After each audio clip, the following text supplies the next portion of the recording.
Hey guys, Josh here, welcome back to another video. So today this is going to be a story time of my first time ever smoking weed.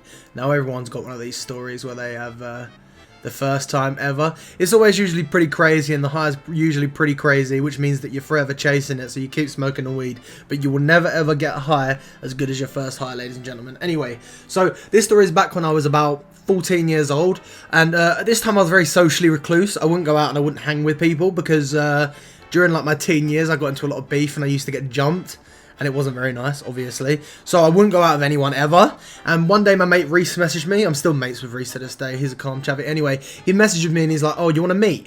And I was still very on edge and very paranoid. So I said, "Yeah, sure, I'll meet if it's just you on your own." And he was like, "Yeah, sure, I'll meet if it's just me on my own." And so he gets there, he texts me, I'm outside, right?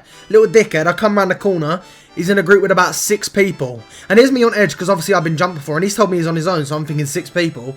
Oh, this ain't good. But he was like, nah, they're my friends, they're calm. I've never met any of these people my entire life. So I was just like, you know what? Whatever. If they're not going to do anything and we're just hanging out, it's fine. And a couple of them were girls anyway, so like, you know, they weren't going to beat me up. Anyways, so we went to this abandoned house. It was about a 10-minute walk away from our house, and it was opposite a caravan park, and I'm pretty sure the people in the caravan park, one of them owned it. So what they'd do is they'd often sit at their window looking for kids, seeing if they'd go in a caravan park, and then they called the police on them. So I was already paranoid, bear in mind. Anyway, so we get to this abandoned house, and we're all just sat there in this room. And there's a load of chairs in this big empty room. We're all sat around this corner. And none of us are talking to each other because none of us know who the fuck we are. So the people that know each other are talking to each other. And the rest of us are just sat there silently. Anyway, so we're chilling with this group for about probably like 3 hours.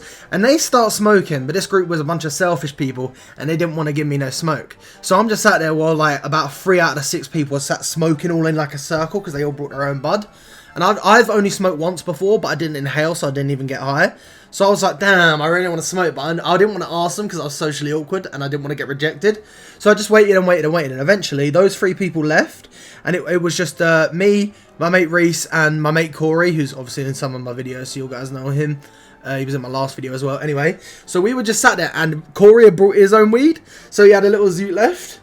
And I had never ever inhaled before, and he rolled the fattest puree I've ever seen, bro, for my first time ever smoking. Because this little guy, he's a bad influence, man. He's a bad influence, and he wanted to get me blazed. Anyway, so me, Reese, and Corey were sat in this abandoned building, and we were all smoking together, passing around the joint. And bro, suddenly I just felt it, and I looked around. I looked at my knees, and something about my knees just fell off. They looked a bit like they were going through Reese's knees, because we were all sat like really close in a circle, so our knees were almost touching. And when I looked down, my perspective had shifted, and like my knees were going through his, and I was like, nah, this shit ain't cool. What the fuck is going on? Anyway, and I look up and I see Corey, and Corey's laughing in my face, and where I'm high, bro, his face looks so weird, and he looked like a fucking like goblin, like laughing at me. And it was making me trip the fuck out. And I was like, why the fuck does Corey look like that, bruv? And anyway, so we're sat in this abandoned building. And this was like winter time. So it gets to about 5 PM. And it's already pitch black, I'm telling you. Pitch black outside. And we're in an abandoned building, mind you. So like, we're booked the fuck out. We're high as fuck in an abandoned building in pitch black at night. We were booked the fuck out. So anyways, we were like, you know what? Our legs are getting a bit cramped sitting in a circle. Let's go for a walk. So we leave this place and we are stumbling, I'm telling you, right? Because to get to this abandoned building, yeah, there's no door. You've got to climb through a window.